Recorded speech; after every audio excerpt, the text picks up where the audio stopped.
Have you started? Happy to see each other, isn't it? That's all it is. So we're up and running. We're going to kick it off by taking it way back to potentially 11, 12 years ago, and the mini versions of what we are now. Still mini. Mini for Minil. What did you see when you looked in the mirror back then? Let's start with Shyam for that one. Oh, we're starting with me. So I guess the story of how we went from mini to absolute beast to what we are now. I'm just joking. I guess looking back then it was just a skinny, fat Gujarati boy that managed to play in the school rugby team. Yeah, you're smiling at me. Yeah, skinny, fat Gujarati boy that was probably not very happy with the way they looked. I'd probably say had a large impact on my confidence as well back then as well. So I guess a very, very high level, top down. Those are the kind of two key themes. Physically, obviously, wasn't in the best of shape.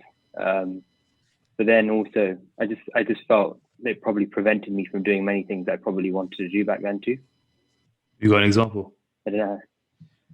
Yeah, I guess just it's probably small things that you probably don't even realize. Just when you want to present in front of a few people, or even in class. It might sound menial to people, but those are the types of things where maybe you want to do it, but there's things holding you back. And I'm sure there are other deeper stuff to it. But I mean, taking it back to now, for example, when we started the call, you asked me how a presentation went, for a client, and I was absolutely kind of, I was excited, I was enthusiastic to do it. So I think that's where it can have like a huge impact on your confidence to kind of be open to doing stuff that you maybe didn't think that you could. You talk about some of the deeper stuff. What kind of things were you? Do you feel like was there that was potentially stopping you from feeling at your best and taking care of yourself, even at a younger age? I guess it's a good question. I think it's everywhere. It's like it's very hard to like pinpoint one particular thing, but it's everywhere. It's like socially when you're approaching new people, maybe you're not, if you're not certain of yourself, it's quite hard to do that. I think that's one area. I also think, if it's opportunities like, even if it were at school to get involved with a new project or anything like that, it might be going a bit too granular, but there's always something that might hold, that could hold you back. So I think that those are kind of two key areas, I guess. And also, I mean, I brought it back to the sport point, but it's also very difficult when you're playing, something like rugby, and you're going to a training session, and you're kind of just used to kind of just getting smashed to pieces because physically you're just at a completely different level to everybody else. And I think that's and then it makes you think, oh, maybe I shouldn't try other sports because I'm not physically good enough. So I think I guess I've given you a couple of aspects. But yeah, I'm getting very deep. I feel like I need to throw it out to Minil. You covered it pretty well. I mean, I think at school for me, I was just always very skinny. Like I was like a feather. I was really light. I was already short anyway. But then combine that with being skinny, weak. I still remember shot put. Me and Jay were the worst in the class, pretty much at shot. I remember throwing just a heavy little ball. But that, when you come last in something like that, you think, oh, I'm so weak. And what's interesting, Minil, is that just to frame your story, because I remember you were quite a like extroverted child. As I say child, I mean like, we're not talking like a 5-year-old, but when we were younger, you were definitely like you wouldn't think, oh yeah, Minil's low on confidence, or Minil's like he's not assured of himself. Do you ever reflect on that? Like, what was really going on back then? Because that's also when you were. I think the way I am outward, like I'm quite loud and stuff like that. It comes from how my family are. So my dad's quite loud, my mom's quite loud. I get that from them. They're always cracking jokes, so they always come off as extroverted. But But I've always had like my own insecurities, especially about my height. Obviously, everyone knows that. I don't make that's an obvious thing. But then I didn't want people to, it's like a compensation as well, that short man syndrome thing, isn't it? Like, you compensate a bit, like, because you're going to get beaten down if you don't act a certain way. Like, I hung out with guys that, acted a certain type of way. I acted a certain type of way in school, mainly because I didn't want to get bullied. I didn't want to get beat down. We went to an all boys school as well. So you kind of had to act or be a certain, what I thought at that time, obviously, in my adolescent brain, had to act a certain type of way. But going back to how I viewed myself, though, was always, I thought, I always wanted to be stronger. I always wanted to be bigger. And I guess that's where it all started, like going to the gym. It was a QE gym that we first went to, I think. The fact that our school actually had a gym was quite a blessing, I think. So then you could go there at lunchtime, see like all the guys that Shyam's talking about in the rugby team and stuff, they'd been there sometimes training, like every now and then you'd see them. And they were, even though they're the same age, they were so much physically, so much bigger, stronger, faster, everything. And you think, well, why can't I have that? Why can't I be like that as well? Because you don't see many good writers doing it. Not many people are doing it otherwise. What made you think that getting bigger and stronger would be the solution? Was that more around was that the height complex there, or was that just... I don't know. I just felt like, again, I said this to you before a long time ago as well, about when we grew up in the 90s, you watch movies, the action heroes are always these huge guys, six-pack. You had Arnie, you had Stallone, you had Van Damme, all these guys. You have that in your mind that this is what a man is supposed to be or look like. You get that drilled in your brain enough, you're going to want to feel, okay, I'm getting to now my late teenage years. Why don't I look like that? What's it going to take? What do I need to do to look like that? So I guess that's why every kind of 16-year-old kid or 14 to 16-year-old kid will step into a gym. They want to look like that action hero that they grew up watching, and that's how I see it anyway. Yeah, I agree. And just to like jump in quickly as well, like subconsciously, as a Gujarati as well, you're almost it's almost like your place within that sphere is kind of set. That's just how Gujaratis are. That's how physically, that's just how we are. That's just how we are supposed to be genetically. Yeah, that's an interesting thing. I think mine was more around like just, I think it was definitely that I was very self-conscious around like this. I talked about it a lot. Skinny fat moves in a pot belly. But I remember like specifically it really kind of kicked in when I started doing lifeguarding lessons outside of school. And when you had to wear t-shirts as a lifeguard and you have to practice with the t-shirt on, then jump into the pool and then come out, I used to feel really self-conscious about that, because obviously if you're wearing a t-shirt and you're in the pool and you come out and you've got moves in a pot belly, you can imagine how that's going to look, right? Was that white t-shirt? Well, I don't even know if I realized those things back then, those little hacks. Yeah. But I think that was when I really started, and because that was around when I was 16, and that's when I started really paying attention to, how you view yourself externally. And I thought, oh wow, like that was my it was one of the sort of triggers that pulled me into thinking I need to make a change there, because that made me feel really self-conscious. And like what Shyam said, it kind of impacted confidence in other things I did, whether it was giving presentations or whether it was just speaking to people, socializing, and all those different aspects. How would you, a question for you then, because you used to play tennis at quite a good level as well. Yeah. How did you feel like your fitness was like when you were playing tennis? I think I was really good cardiovascularly. Like my cardiovascular fitness was always pretty good, but I just had no like strength or muscular output. My 100-meter time was 17.2, and it never really got better than that, which is pretty shocking. And that was until the age of, I think, 15, 16. I never tested it after I actually started training, but 17.2 just shows like there's no power output going on, is there? So like with tennis, the good thing about it is you didn't need to be that strong. You just needed to be quite fit. And I was generally quite like fit cardiovascularly, but I just struggled. I struggled with strength and muscle mass.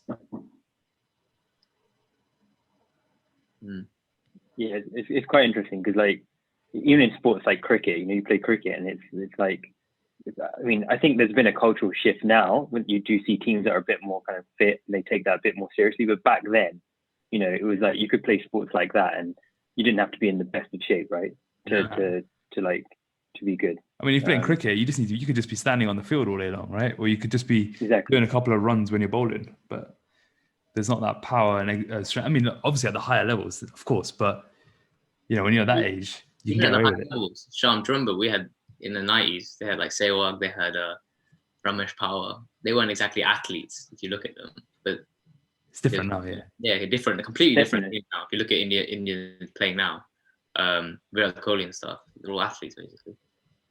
Yeah. But even going back to the old boys' school thing, right? You'd be in the changing room. You see some guys, you just be like, oh, bloody hell, like, that would be, and people would almost crowd around them, right? Like, oh, you look amazing, and and it's like, when we were playing, like we played rugby. We didn't even play football at school, right? We played rugby and cricket.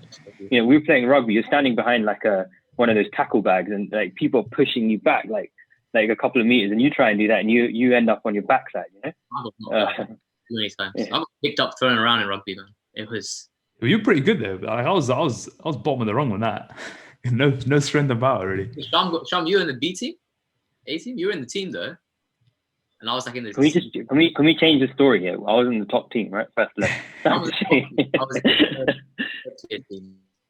But we were all right. We were okay.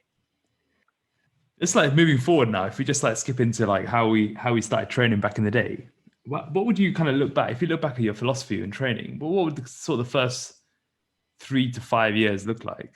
I mean, if I look back at like in terms of like optimal, probably anything but optimal.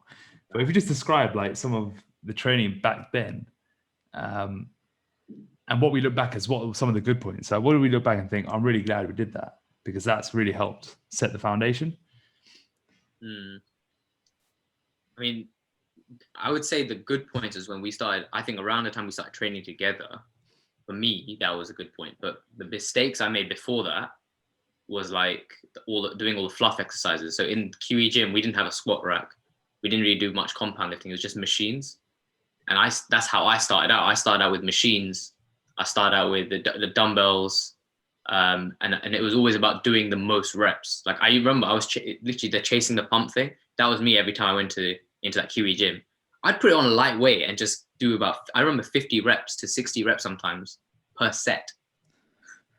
There was a time when I did that and I couldn't lift my arms. I actually had to go to my GP because I didn't know what happened to me. I didn't know what DOMS was. Yeah, this was when we were 16. So I went to the GP and the GP actually said to me, "You've gone too hard in the gym. Just take some ibuprofen and you'll be fine." And he told me not to go to the gym again. That was his advice. Obviously, I still went back to the gym, but I just knew not to do 60 reps per set. Like there wasn't as much information, I think. Well, there was information, but I guess I didn't know where to look for it. I think now we're living in an age where the information is at your fingertips, isn't it? Like there's so many good manuals online for people starting out. Whereas at that time, maybe I didn't know where to look. I'd say that there was loads of information about that. There was loads.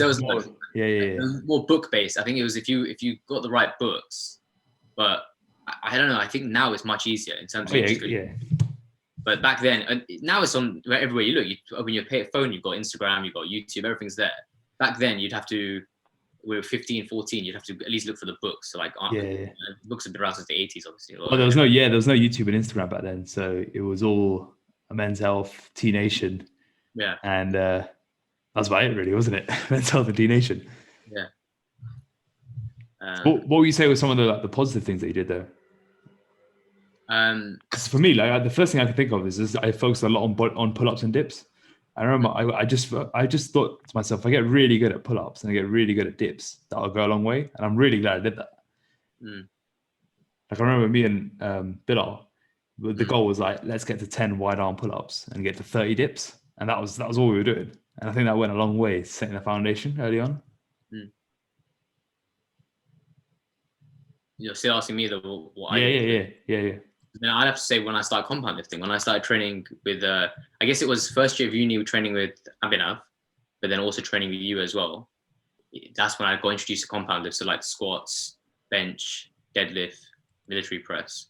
And it's kind of getting good at those compound lifts and pull-ups and dips as well. That's what set the foundation. And that's when actually my body started to change properly and the strength started coming. So without doing those compound lifts, I don't think that would have happened. Yeah. Shyam, you were a bit different, right? Because obviously you're just doing it whatever fad I was following.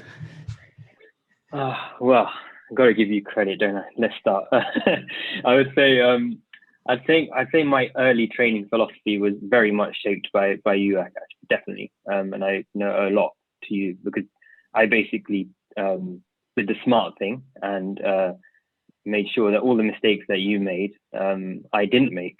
So, it was very much of, I guess I put a lot of trust and a lot of faith into what you were saying, and I didn't, I think that actually it goes a long way, because I think, we live in an age where there's so much information, and sometimes you just have to be consistent with something, I guess, that you trust and you have faith in. And I think that's where I got a lot of the benefits, and that I didn't flip flop at all very early on. So I would say, I focused on a lot of compound lifting. I went from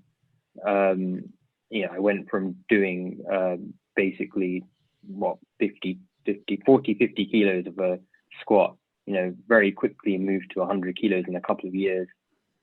All because I was probably just very consistent with it. Thanks to the plans that you were writing for me. Compound lifting. I guess I was like, I didn't have to make all the mistakes that a lot of newbies make in terms of a lot of, I guess, flip-flopping programs and all of that. I kind of stuck to something and it was working. I guess it would have been easy for me to just be like, oh no, I want to try something different. But when I think there's a lesson in the fact that when something's working, you get better at it. I would say it's definitely was shaped by that. Someone asked me in the group the other day, like, what is your number one tip for building muscle? And my answer was not program hopping, because I think program hopping is definitely the biggest trap I fell into when I was younger. I was doing things like 5x5 1 month, next month was 10x10, following month it was Smolov squat program where you're squatting 4 times a week. Then it was 6, 12, 25. It was just a random rotation of different programs every month. That was a good one. Yeah, that was a good one. 6, 12, 25. It's just a random. Anyone wondering what it was popularized by Charles Poliquin, and you essentially do 6 heavy lifts with a compound, 12 medium sort of light weight, and then you go higher reps on an isolation lift. It's brutal, but you do it all in a row as a tricep. That was a pretty crazy routine, but the premise I'm trying to get at is each month was something different, and I found any sort of gains I was about to make just sort of got eroded by the time I got to the next program. Yeah, I spent, I think, most of my early 20s just doing that, just flip-flopping new programs. I was trying to do it from a learning perspective. I was trying to learn all these different systems, but at the same time, I probably wasn't making much progress myself as a result of it. Was it learning, or was it also a bit of boredom? Because people do it because of boredom as well, don't they? I think at the time, for me, I was so obsessed with this. All I was doing was reading about different training methodologies. Training was my thing, right? I was always thought nutrition was quite simple. I thought it was just sort of quite a simple thing. Whereas training, I was like, there's so many different systems and methodologies. Let me try and learn them all, and let me try them all as well. But what I realized is most of them work only if you try them for a long time. West Side Barbell, for example. I thought, let me do 1 month of West Side. It was well, it doesn't really work, right? You got to do 2 years of that to actually see any gains. Yeah. And even things like 5-3-1, I do 1 or 2 months of it, but you need at least 6 to 12 months on these systems. But I was I think that's probably a lesson there, right? I was going to say, sorry, I didn't mean to cut you off, but I think that's probably a lesson for beginners. It's all programs will work. You just have to do them for a long time. Exactly. But the reason, again, sticking with the program you've obviously alluded to before, is that your body will start getting used to doing that exercise, and you start doing that exercise well. Then you start progressing in the weight in it, isn't it? That's what it is. You've just got used to doing this exercise. You know how to do an incline press now. Okay, but now I'm going to change to flat. And then you end up your body's going, what the hell? I can't keep up. And instead of shocking the body, is what you think you're doing. You're just killing gains, essentially, isn't it? Yeah, and we've spoken about this. Yeah. Sorry, go on. I used to speak about this a lot back in the day. Just saying, once your body's doesn't have a clue what's going on. So it's why would I build muscle if it doesn't? If nothing, it doesn't make sense to build muscle, because I'm just doing different things all the time. I don't need to be stronger at anything. And I think that was definitely my biggest mistake back in the day. But I would say things really started changing when we started training together, for sure. I think that was when we had our rite of passage. And I think that's sort of the main bulk of this podcast, which we wanted to cover. Where we started training. I can't remember which year exactly. I believe it's 2011. I want to say 2011. Was 2012? maybe 2012. 2012. It was 2012 when we had that summer of training together, and I think that's what changed everything for me. Oh, yeah. Yeah, that was the summer that changed the game, because I think we just ramped up the intensity to another level. And if I look back, that was probably the first year where I think we trained really consistently, but also extremely hard, pushing sets to like points that we'd never been to before, doing stuff with no fear, and which I think comes a big part of training just has come to like lowering your fear like perception. Yeah, I don't know what your initial thoughts are on that. It was the time we were training as well. Do you remember what time we were training? Yeah, it was like 6 a.m. 6 a.m. Both of you had work, isn't it? I think one of you had an internship. You had working at a supplement store, right? Okay. Yeah, supplement store, yeah. I had nothing. So I was getting up off my own accord just to train with you guys and then going home and crashing. But I think it's like now when we say that, it doesn't sound as hardcore because most people train that before. So back then it was like, oh, this is super hardcore. Like we're in there before everyone else. Yeah, I think it was the level of intensity that we were training at that time. Yeah. That was the key thing. Like we were training. I mean, it's actually quite important for people to get that image in their head. We were waking up at like, must have been like, you probably were waking up at 4 o'clock to be fair, because you had a bit of a long journey. 5:30. Yeah, it took me longer to get there by bus as well. I was getting a bus. I didn't have a car. Yeah, imagine getting a bus to the gym at 6 a.m. Yeah. That's not something many people do. It was Kingsbury to Alperton as well. It was quite long. It's quite long actually.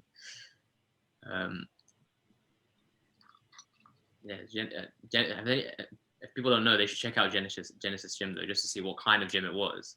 I think it's not a commercial gym. All the equipment in there is quite old school bodybuilding style, powerlifting, strongman stuff. There's metal everywhere. It's dirty. That's like, you can hear the sound of like iron plates clanging together. It's chalk everywhere. So what about, so if you think about that, we've been training for a couple of years then, what about at that time changed things for you? And what lessons can you give to people listening that they can accelerate their progress, now if they think that they're potentially holding things back? What about that taught you so much? Go on, Minil, you go first.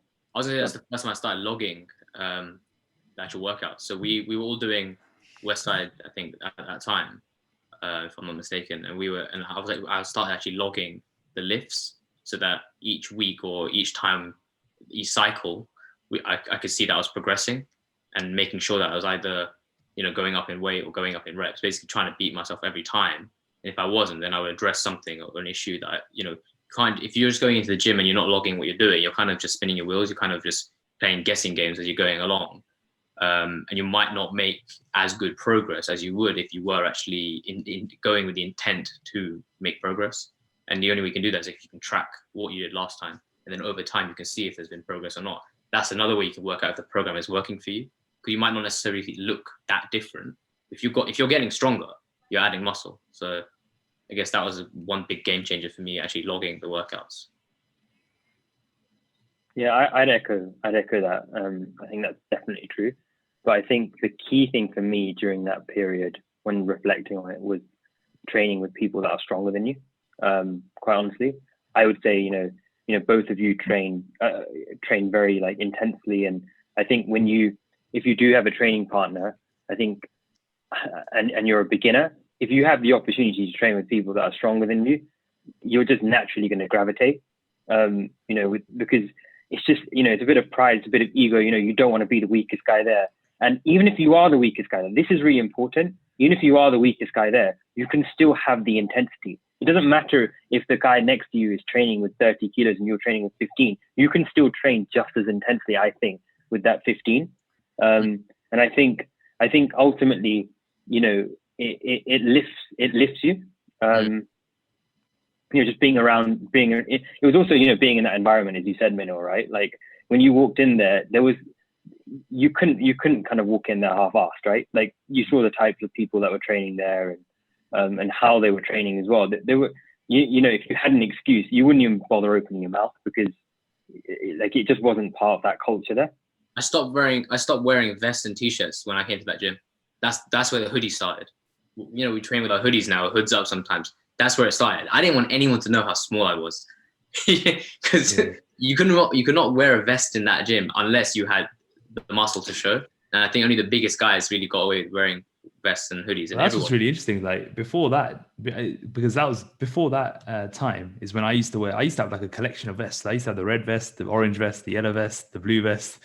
I used to wear the top man vest. Yeah. I used to rotate them when I was at the gym. As soon as I started training there, the hoodies were on. Firstly, I think because it was so cold, and then after it just became a thing where you just wear the hoodies after. But I think everyone goes through that rite of passage where they wear vests when they're early on in their training career. They wear their vest, they wear their fancy gear, and then they just go into the period where they realize they're doing it for themselves, and then you just end up just wearing hoodies, and you're not really caring about sort of giving that perception in the gym. For the most part, it was interesting. But changed. No, but give everyone more of a picture, right? We were 6 a.m. It was freezing cold. It was so cold in that gym, right? Actually, no. During the summer it was very warm. During the summer it was nice. It was the two extremes. It was the two extremes, right? Yeah. Like it was either very cold or very warm. And we were drinking unflavored BCAAs. Let's not forget that, right? So on top of that, we were basically like, forcing something down that tastes like, I can't even describe how bad it tastes, but it was horrible. And then on top of that, you'd have like Akash shouting at you if you weren't even like pushing him hard enough.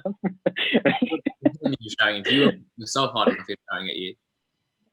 You're resting too long shouting at you because he had his little stopwatch on his wrist. Are you saying that I'm shouting at you if you didn't push me hard enough? Yeah. Yeah. Shyam knows all too well. Yeah, that's how I hurt my back. On the leg press. Put more weight on. I remember. Don't let me get off it until I finish the set. You know what? I've actually found that video. I'm going to probably link it. I'm going to try and link it with this podcast if I can. But I actually found that the RDL video from the set before that leg press.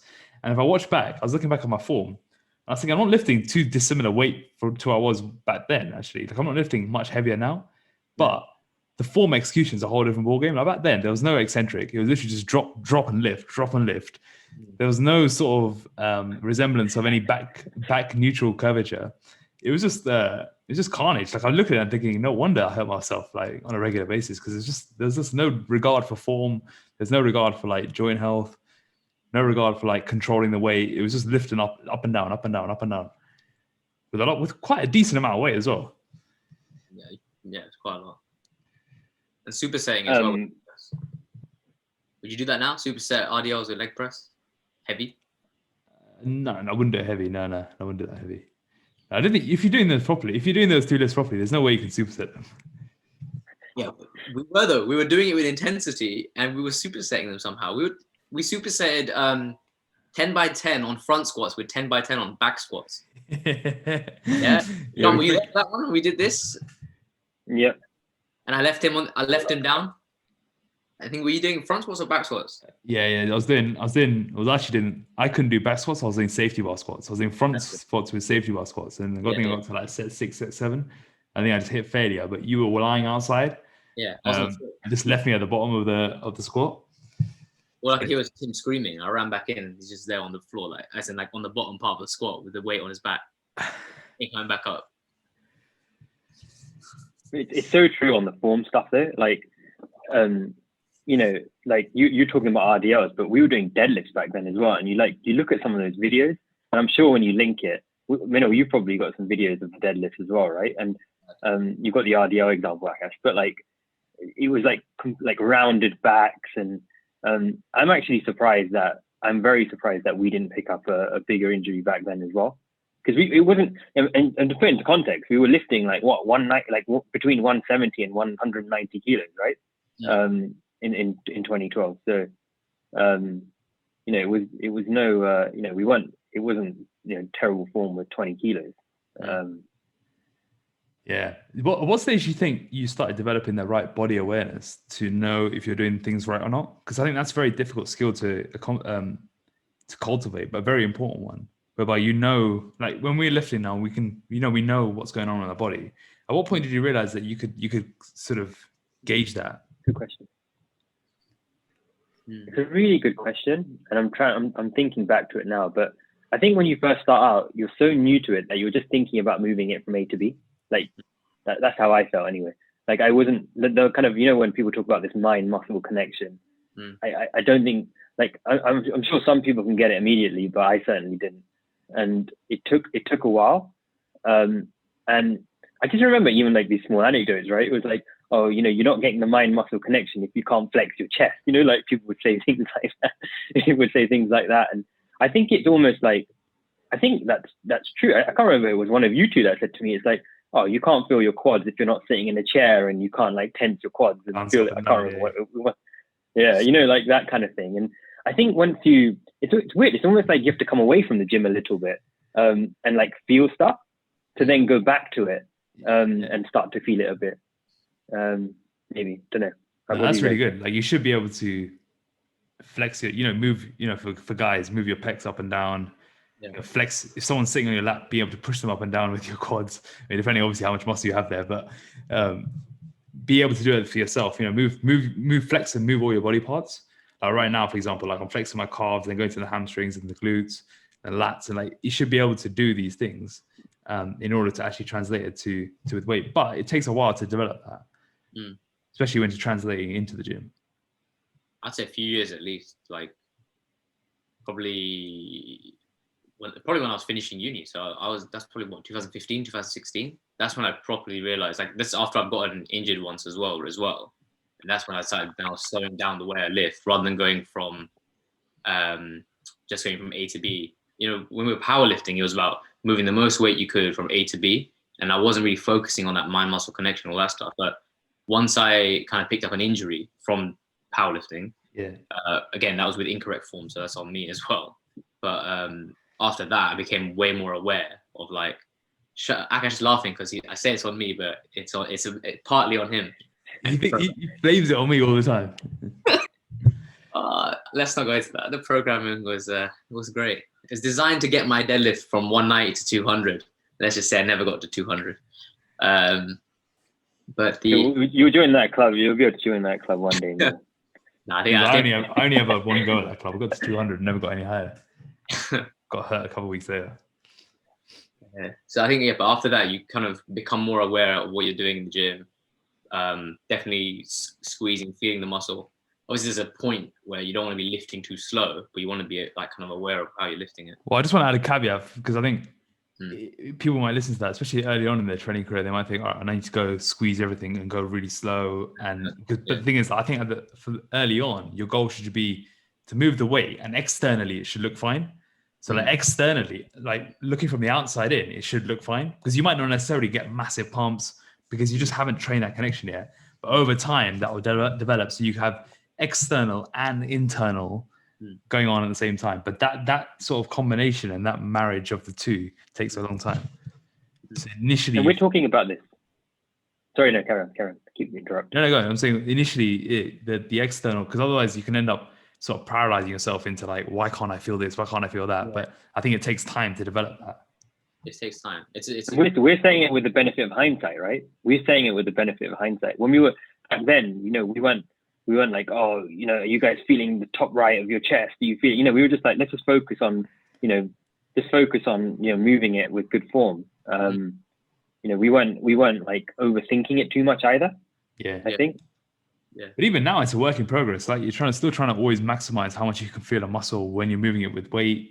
That in itself is really hard. Like for example, every RDL I do, it's like you're trying to feel the hamstring while also moving a lot of weight. And that combination is really hard. And doing it with only one is now quite weird. Like if you're only trying to move heavy weight without feeling anything, you just know you're going to get hurt. And you're just not going to get much out of it. But that comes again with time as well. So, and you recalibrate as well, right? Over, you get to the point, like I've done this a few times where I'm like, oh, I'm getting to like, something stupid like, 170, 180 on RDLs. And I'm like, and then I stop and I'm like, am I feeling it? And then they kind of pause and then I'll kind of go back, like maybe to 140, 150, and make sure that I'm feeling it again and then build it up again. So like you do have this kind of pause and kind of reflection moments as well when you're training. Just on that note, what point did you start to notice a change in, what you saw and what you felt in the mirror? It's a good question. I remember what it was actually for me. Go on. So after that, it wasn't the summer of, it wasn't actually it's probably after we finished training in Genesis that summer when I went back to uni, and I was training with one of my mates, and then I think I took a picture in like, when you had the after gym pump, and I took a picture and I caught it. It was good lighting, but I looked completely different to how I looked like a year or 2 years ago. And that's when I was like, it's actually working. And that sudden realization, spiked confidence, made me motivated to train even harder as well. Because I was like, this is working actually. So what I'm doing is working. I felt like happier with how I looked, definitely. And obviously, since then, I've looked much better, much like different. And it's only gotten better since then, I'd say. But that was like 2012. So I think I've been training for 4 years. Been training for 4 years and I hadn't gone anywhere. But that after that summer training with you guys, I saw the biggest change. Was that like I look good, so I feel good, or like did you feel like that contentment inside as well? Like when at one point did you think I'm not the small guy trying to be bigger now. I'm just Minil? Oh, that I think came even later than that, probably, man. I think that comes with a bit of maturity. Like it's not just that's completely beyond the physical. That's more like you can look in the mirror and be like, okay, this is me. But I think that's more. Yes, tell me about that. It's different. It's difficult because there's been so many versions of myself, if that makes sense. Because obviously, when you got super shredded, how you look then is never gonna be how you look when you're super bulky. But there was at what point did you move to the point where you're just detached from that? So you didn't really care, like, is it shredded Minil? Is it slightly bigger Minil? Like, at what point did you have that detachment? I think when I was this is when I was out on holiday in Thailand. And I was always, because it was so hot out there, I was always topless. And I just felt comfortable. I wasn't that fussed about what people thought, how I looked and stuff, because I was just happy with that. I've trained enough that I built a good base of muscle. I'm relatively lean. I wasn't watching what I was eating at all. I was just kind of eating until I was content, never overeating. So I got to the point where I didn't have a weird relationship with food either. It was more that, I was eating as a fuel, and if I wanted a treat, I could have a treat. So I was happy. And like, I think that's probably, that's about 9 years after I started training, I would say. But it's taken a while to build that muscle. Would you say though that if you started training later, like, do you think a lot of that, the reason why it took so long is because you started so young? So there's a lot of, like, for example, 7 years of that's probably just you growing up sort of thing, right? Yeah, exactly. 7 years of that maturity, like, kind of, you're not really comfortable. You don't know who you are really. You're not comfortable with it. There's other reasons why you're training. So I think because we started training so young, that feeling came a lot later, and it came, in my mid to late 20s, isn't it, really? For me, anyway. Shyam?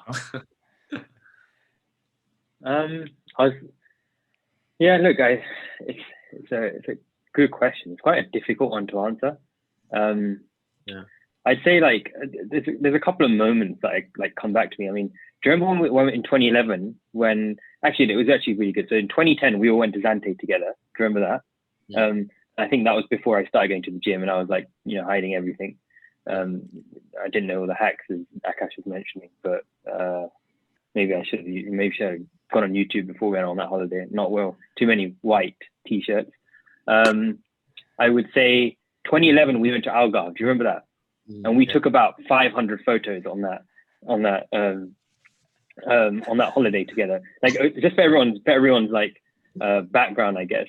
Like a group of 10 of us from school went on this. We hired a villa, and we in Portugal, in Algarve, we had like a pool and everything. Akash brought his gymnastic ring. The three of us were doing dips, pull-ups, hanging it from like the balcony at the top, which was very, like, even now, like, if you think about how dodgy that was, in terms of just like, because that balcony could have just broken, right? Well, the wooden plank that we're holding on, the wooden planks.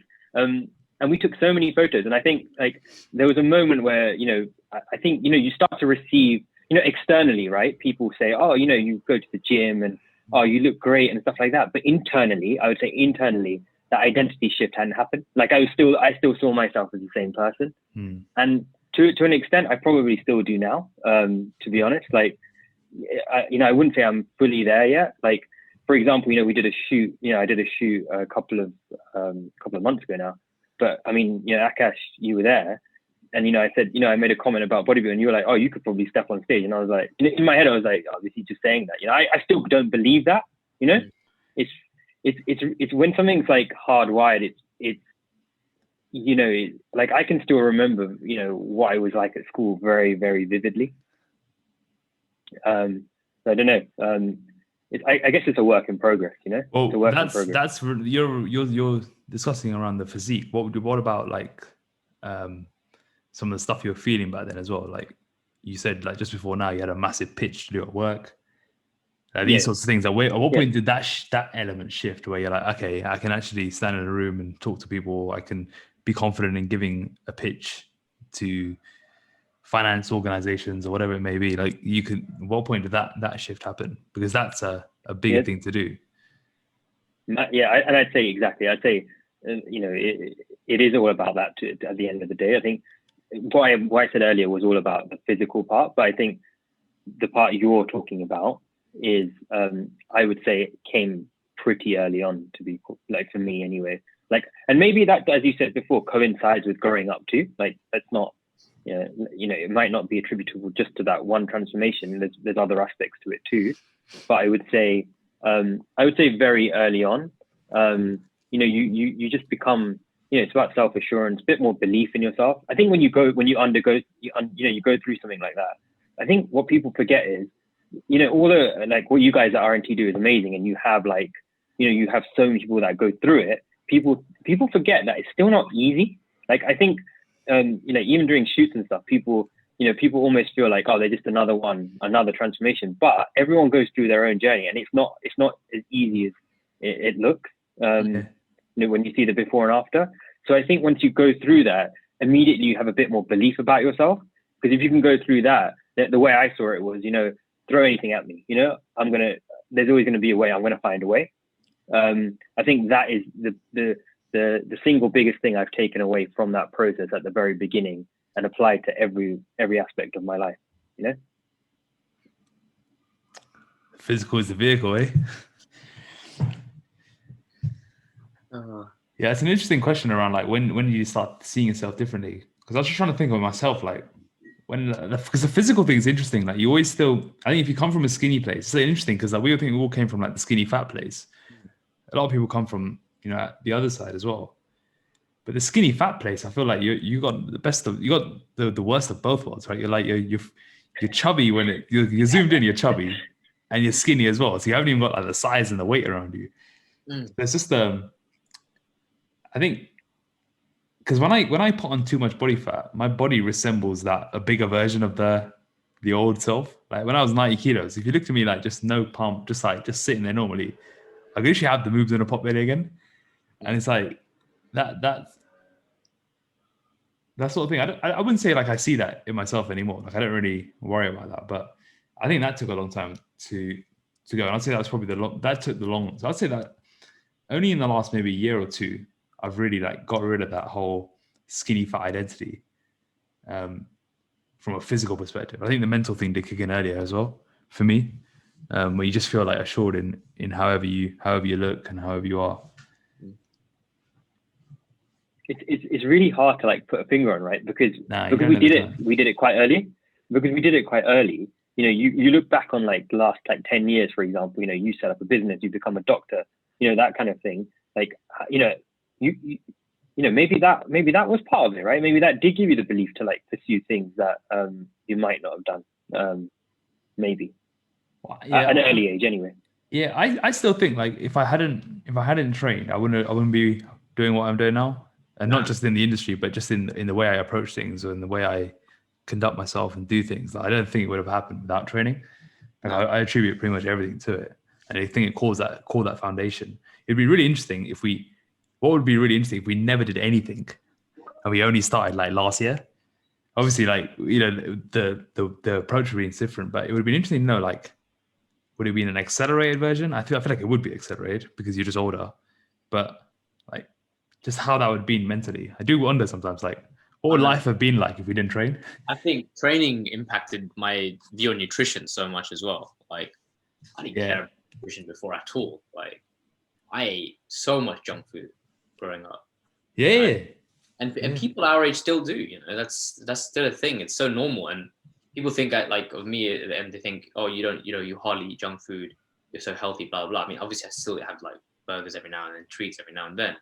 But when I think of how much junk food I used to eat and what normal people eat now and how I eat now, it's so different. And I don't think if I hadn't trained, you know, it became so much, it's become an identity for us as well, for all three. Like, you know, for you, it's a career as well as an identity. But for Shyam and I think, you know, it's just a way of being rather than anything. Right? It's just the way just the way you live life, right? You don't go weeks without training. You don't go weeks without eating crap food. It's just not what you do. You just know. It's because you know what feeling good looks like. Feeling good is. It feels like when you know how good it is to feel good. Yeah. So why would you do the opposite? So there's just no reason to do that, is there? Exactly. Yeah. And I think that's what this unlocks the most. Like when you unlock that feeling of like, this is amazing. It's just like, well, let me just build on it. Let me just keep adding more and more strings to that bow. Yeah. Yeah, interesting. So what were some of the I was just gonna flip it into like a bit more lighthearted, but I was gonna say, what would you say are the top 3 most stupid stuff we've done in the past 10 years? Or would you look back and think, why was I even doing this? We've got a list of these probably. What was that, sorry? What did you say? Stupidest things he said the top 3 stupidest things we did, like in our training journeys. I think there's just one thing that in terms of training that stands out, doesn't it? One. Well, for me, it's the box jumps we did. It's like box jumps and these aren't just like normal, like athletic, high performance box jumps. These were like box jumps on stacks of wood with metal pins hanging out the side. Yeah. So literally sharp nails coming out. And your job was to escape the nails and land on the top without the thing falling off. Put it in context, there was no, you know, if you go to, like, for people listening, like in commercial gyms now, you can do like jumps onto boxes and there's box built specifically for that.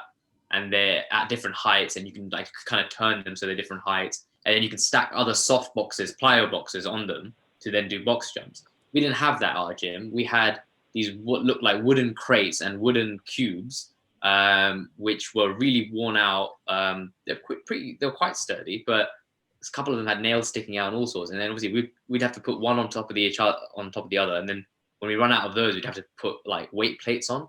And we're using like 20 kilo or the 25 kilo rubber plates on to increase the height at which we were jumping.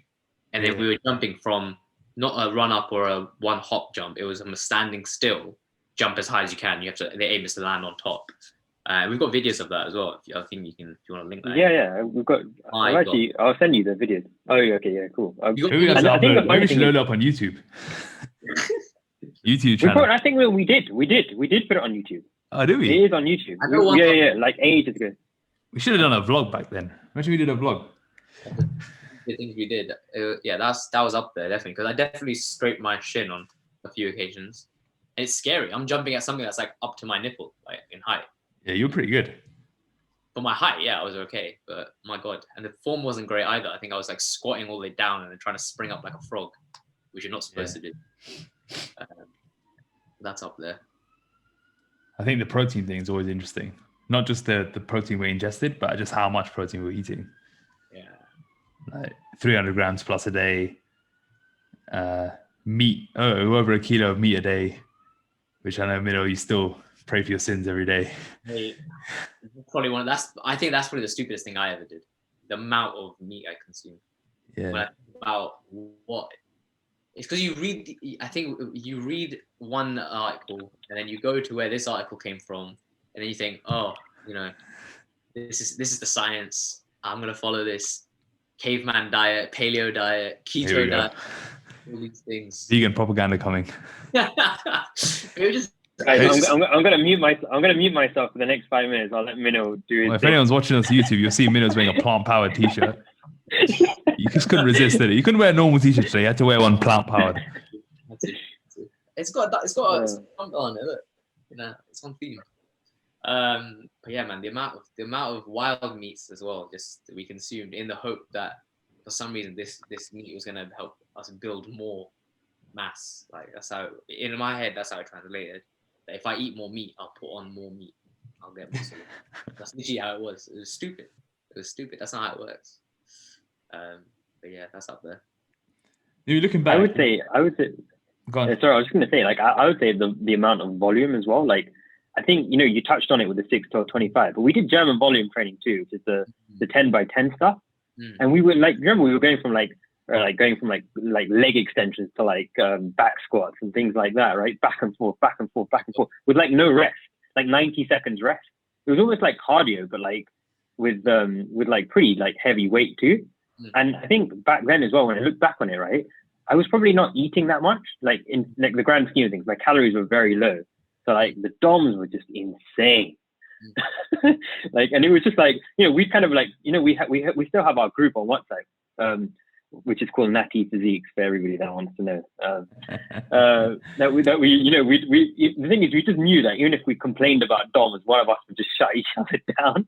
So it was just like there was no point even trying to like express that at all. The answer to that was obviously just eat more meat, obviously, as well. I mean, you know, I just thought if I eat more protein, the DOMs will go away. You know, so I'll be necking the protein shakes, increase the BCA intra workout, unflavored, of course, and that will get rid of the DOMs. But it just never did because we just weren't eating enough of the right stuff. I think calories wise, I wasn't eating carbs.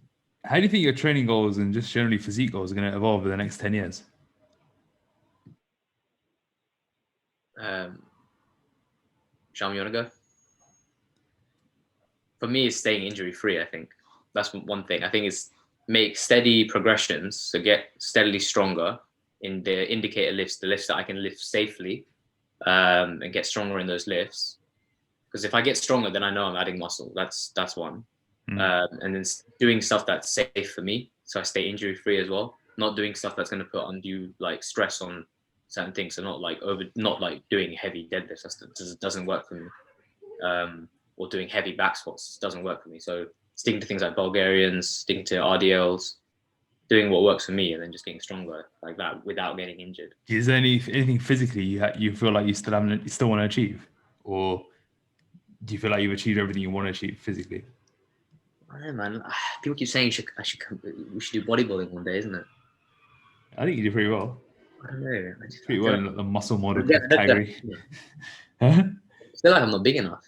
I would need to be bigger. Maybe. What about you, Sean? What is there anything you'd want to? Well, firstly, how you change your training? Is there anything you would want to physically do still? I think with the changing training part over time, I've definitely just like going back to what Minil said, doing stuff like, you know, you can do safely, but also like doing stuff that you do enjoy. I think that has a real big impact, like over time as well. Like, I think when you're going to the, like, you know, I'm going to love going to the gym regardless of what I'm doing, but you doubly enjoy it when you know you're going to go and do something that you're going to like actually want to do. I think that's definitely been something. Also in terms of, you know, you guys know I love getting stronger, and, you know, make sure I remind you guys of how strong I am in that group quite frequently. But, no, I'm just joking. I think you know, just I do want to continue to get, you know, kind of get stronger as well. You know, I do get a buzz out of it, like a real buzz out of that. So yeah, and look, one day, you know, who knows, maybe get on stage, like Mr. Colombo himself. Do you compete in powerlifting again?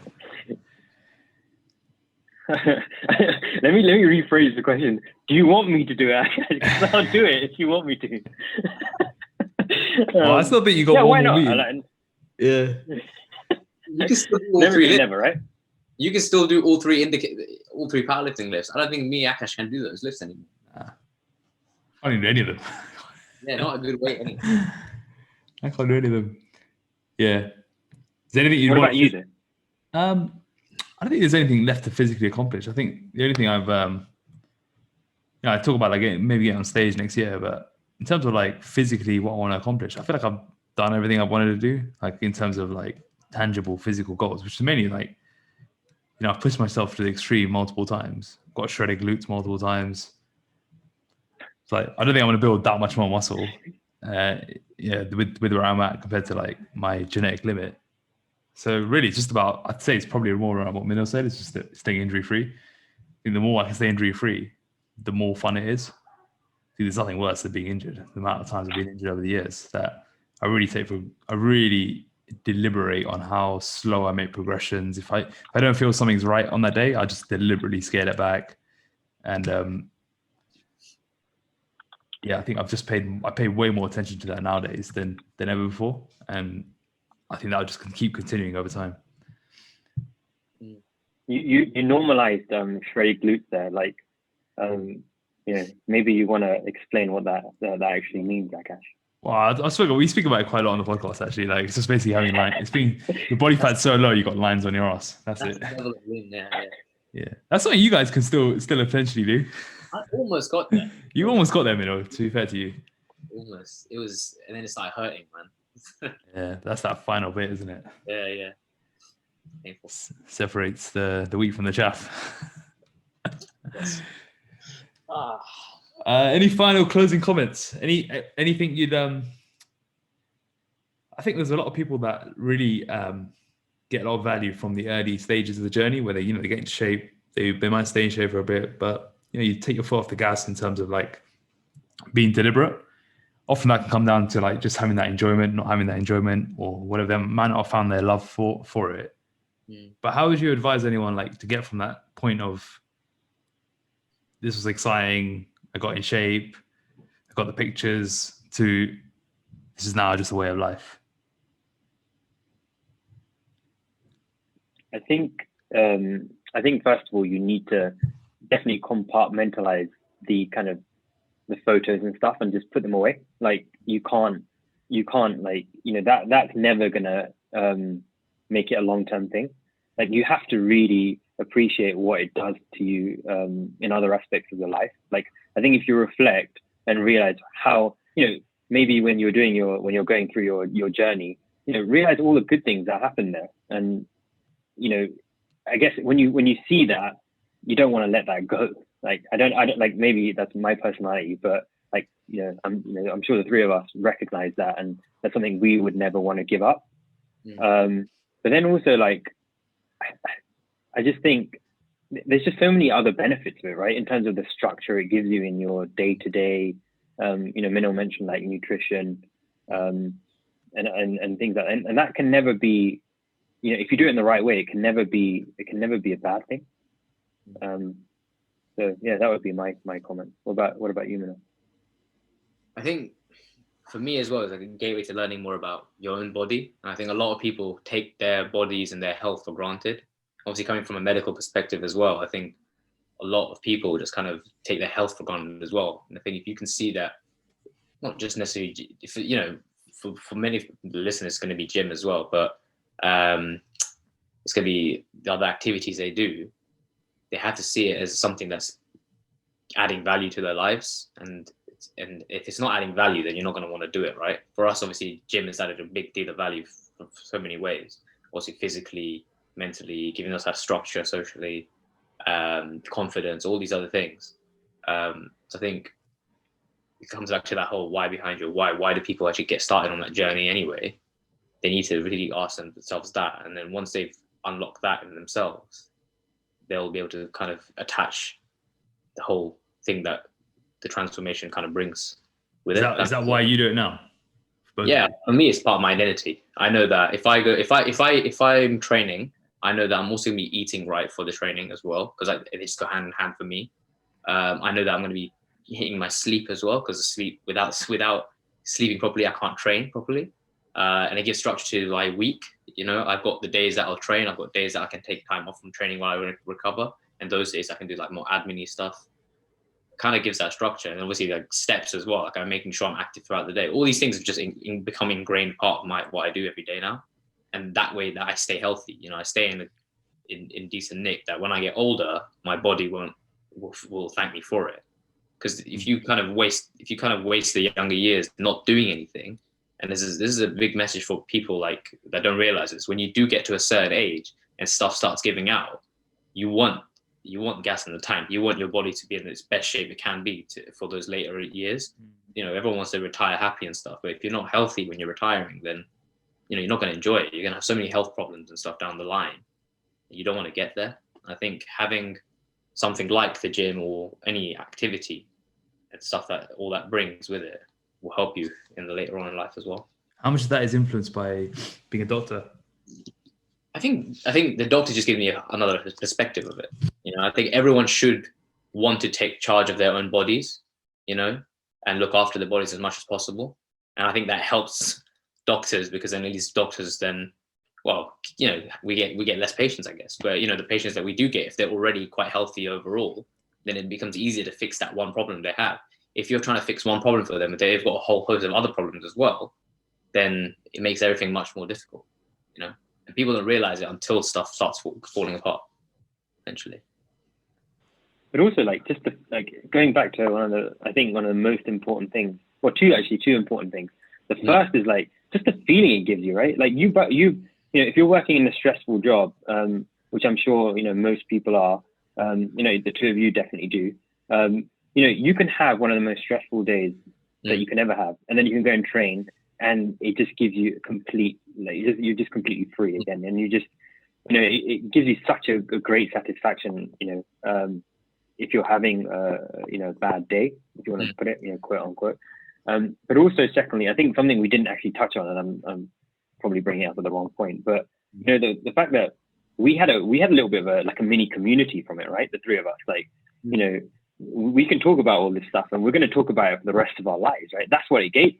That's what, you know, that's what going and, you know, training together really did for us. And we don't train together anymore, but like, even when we do, you know, we have the odd occasion when we do train together, and we still, you know, it's like nothing ever changed. Yeah. That community you're talking about as well is quite important. I think throughout, going back to this last year as well with the pandemic, you know, that RNT community that you kind of built up as well online, people being able to communicate, it kind of kept people sane as well. The home workouts and the sharing of like information about like how people are working out, how people are carrying on to do this kind of stuff. So that's like a huge part of it as well, I think. Yeah, I think we often underrate just how much the value of what we have here is in terms of not RNT. I'm talking about just like us three. It's like our own little cohort that we've formed to help each other and to support. To add, it's just like it's that silence of accountability. It's that sharing the journey, isn't it? Silent accountability is taking pictures every month, going, guys, this is how I look. Is it all right? Is it? Yeah, exactly. That's just like that. Me doing that is me. It's that same pose, yeah. It's that same pose every time. Like I've seen like I think 4 or 5 pictures taken about a few months apart. Same pose. Yeah, it's just like it's easy. It's never smiling. Yeah, just drop it in there and just think, all right, what you guys think? But I just do it because it's just a bit of you know, it's just. I don't know. I don't even know what I'm trying. I don't get anything. I don't really do it to get anything out of it. It's more like, you know, guys are still here, still out here training. Yeah. That's good.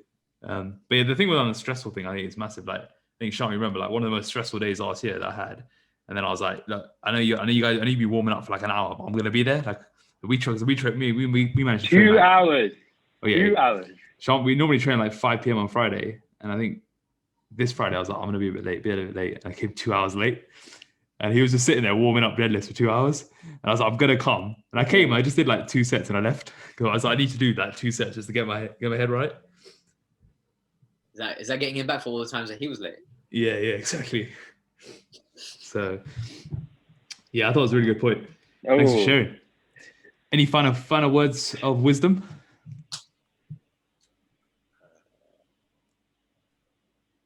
Nah. It's a wrap.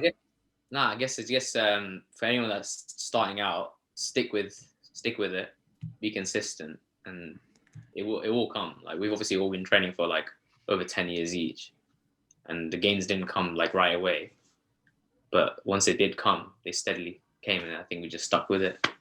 And the physical is the vehicle. Yeah, definitely. Yeah, I mean, look, I think you know, as Minil said, like be consistent. You'll see the progress. Once you see the progress, you keep the motivation.